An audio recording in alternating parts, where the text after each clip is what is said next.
Man, we have to talk about the Eagles and what just went down because, honestly, it was a tough game to swallow. The 49ers came in with their plan and executed it perfectly. They kept the pressure on, stayed consistent, and did exactly what they needed to do to come out on top. That formula of scoring 20-plus points against the Eagles works every single time, and they followed it to the letter.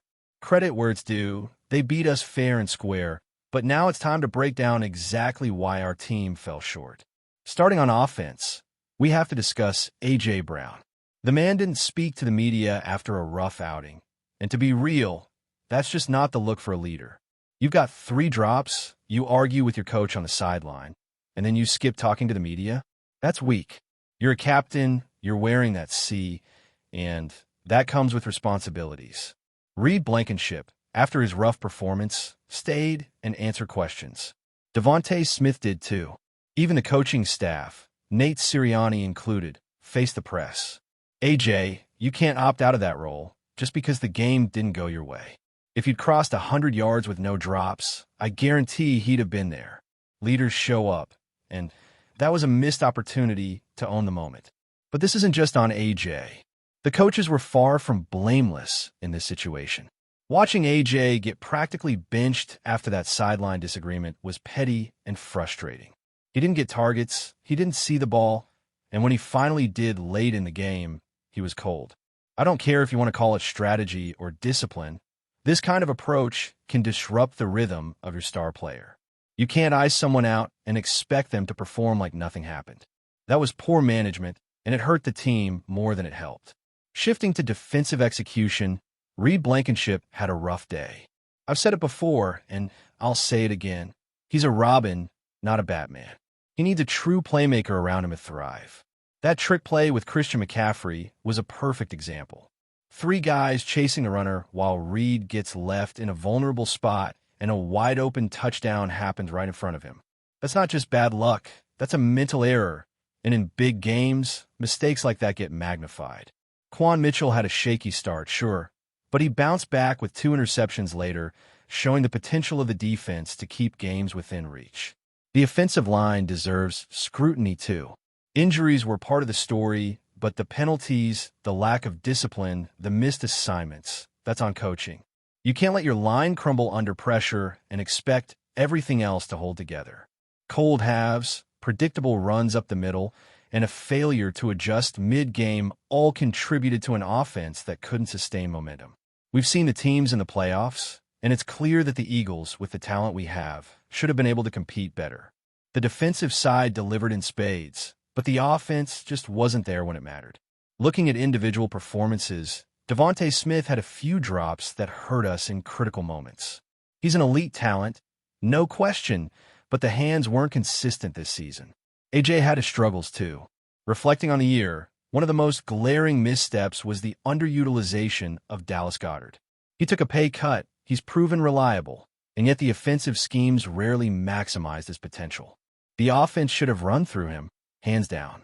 He's steady, he rarely drops the ball, and his impact could have shifted the flow of several games. Instead, opportunities were wasted, and the team paid the price. Now, we have to talk about the coaching staff because the failures here were glaring. Kevin Patullo, the offensive coordinator, has to shoulder a significant portion of the blame. From week 1, the same issues repeated. Starts that looked promising, then cold stretches where adjustments were absent and predictability took over. It's frustrating to watch, especially when you consider the talent on the roster. Hiring within doesn't work when it leads to stagnation, and this is a prime example. Nick Sirianni also made questionable calls, and some of the sideline interactions, like the argument with AJ, were completely avoidable. Leadership is about communication, especially in pressure moments, and the handling of that situation was poor. We also need to acknowledge the work done by the defensive coaches, particularly Vic Fangio. The defensive line was disciplined, Jordan Davis showed incredible improvement, and players like Jalen Carter, despite injuries, stepped up when they could.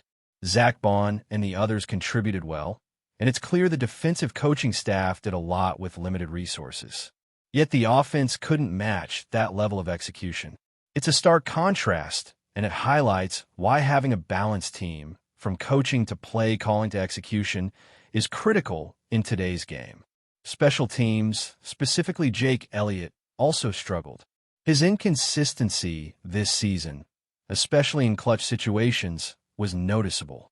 Being the second highest-paid kicker in the league comes with expectations, and Elliott didn't consistently deliver. Competition should have been introduced, and the lack of that likely cost us opportunities to convert key points. These missed chances compound when the offense is already struggling to sustain drives and score efficiently. Ultimately, the season's disappointment isn't just about one game or one player. It's a combination of underperforming offensive execution, coaching mismanagement, missed opportunities by skilled players, and the inability to maintain consistency across all phases. The defense carried their half, but it's clear the offense and coaching fell short at crucial moments. The team showed glimpses of brilliance, but the failures were glaring enough that the outcome of the playoffs felt inevitable once patterns from the regular season reappeared.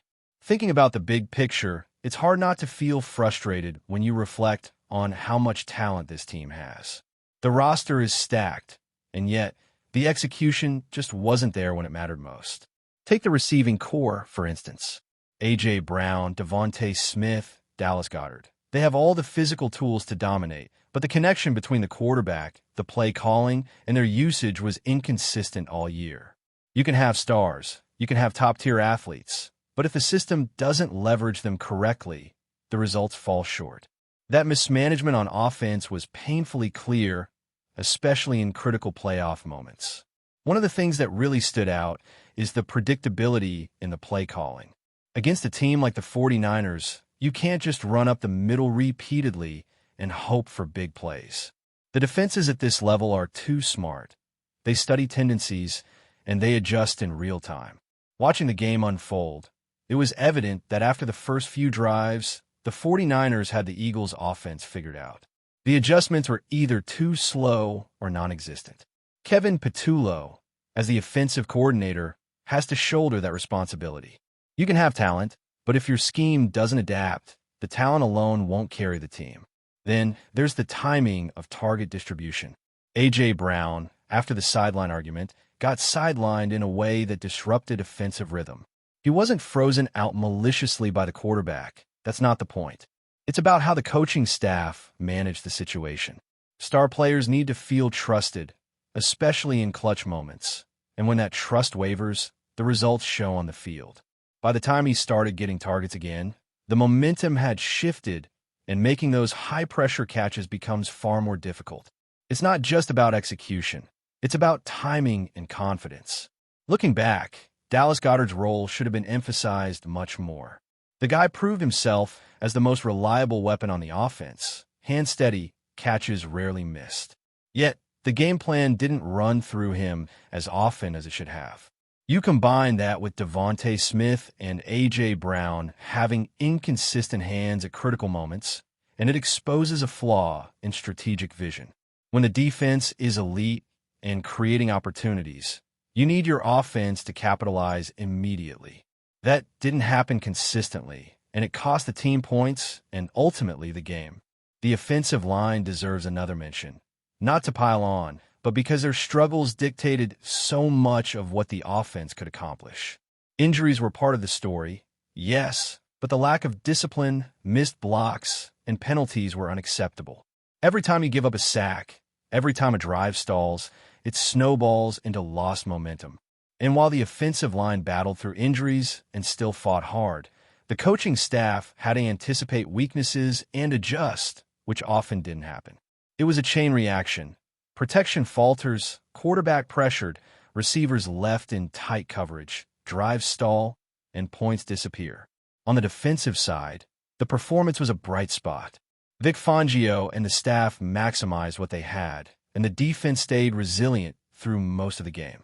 Jordan Davis was dominant. Jalen Carter showed growth even with injuries, and the defensive backs made game-changing plays. Turnovers were forced, opportunities were created, and the defense was disciplined in schemes and assignments. It's a stark contrast when you compare that level of execution to the offense. highlighting just how much imbalance existed between the two sides of the ball. You can't carry a team on defense alone in the modern NFL. You need a complementary offense to finish drives and capitalize on momentum.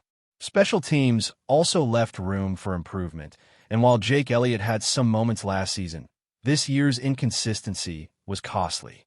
Kickers get overlooked until the moment they have to perform, and the missed field goals and extra points amplify the pressure on an already struggling offense.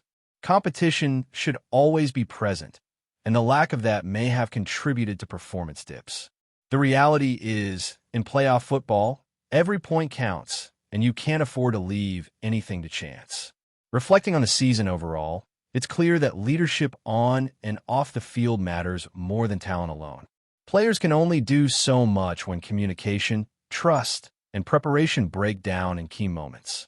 The sideline interactions, the distribution of targets, the play calling, all of that impacts morale and confidence. The Eagles have elite players on both sides of the ball, but if the pieces aren't aligned strategically, even the best players will struggle to produce the results fans expect. Even with all the frustration, there's reason for optimism. Young players learned valuable lessons, veterans showed grit, and the defense remains a formidable force. With the right adjustments, the Eagles can transform the hard lessons of this season into the stepping stones for future success. Talent is just the beginning. Execution, leadership, and strategic insight complete the equation. It's a challenging path forward, but the pieces are there, the lessons are clear, and the next season could be one of growth, adaptation, and finally realizing the full potential of this team. Before we continue, don't forget to subscribe to our channel and give this video a like. Your support helps us keep delivering the latest updates on our Philadelphia Eagles. And don't be shy. Share your thoughts on the news in the comments below. The NFL woke up buzzing after a bombshell rumor began circulating across league circles. The Philadelphia Eagles may be on the verge of landing Buffalo Bills superstar quarterback Josh Allen. While no official confirmation has been issued by either franchise, sources close to the situation describe a scenario so audacious that it has stunned executives, players, and fans alike. According to insiders, the Eagles' front office has been quietly exploring a franchise-altering move, one that would redefine the balance of power in the league. Josh Allen, widely regarded as one of the most dominant and physically gifted quarterbacks in football, has long been considered untouchable in Buffalo. Yet whispers suggest Philadelphia believes the moment is right to strike, sensing internal pressures and long-term financial challenges that could force the Bills into difficult conversations. What truly ignited the speculation was talk of an internal Eagles briefing that referenced Allen as the centerpiece of a new competitive window. While some around the league dismiss this as strategic posturing, others insist the discussions are real and advanced. The mere idea of Allen wearing midnight green has sent shockwaves through social media, sports radio, and locker rooms across the country. For the Eagles, the appeal is obvious. Allen's rare combination of arm strength, mobility, and leadership would instantly elevate an already ambitious roster.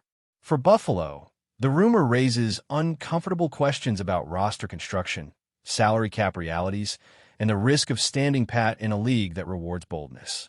Skeptics caution that such a move would require a historic package of assets and unprecedented cooperation between two powerful organizations. Still, the NFL has shown time and again that yesterday's impossibility can become today's headline. Whether this story fades into off-season folklore or becomes one of the most shocking moves in modern sports history remains to be seen. For now, one thing is certain. The idea of Josh Allen and the Eagles has captured the imagination of the football world, and the silence from both camps is only making the rumor grow louder. That's it for this update. If you enjoyed the video and want to stay updated with exclusive news about our Philadelphia Eagles, be sure to subscribe to our channel and hit that like button. We can't wait to hear your thoughts in the comments. See you in the next video.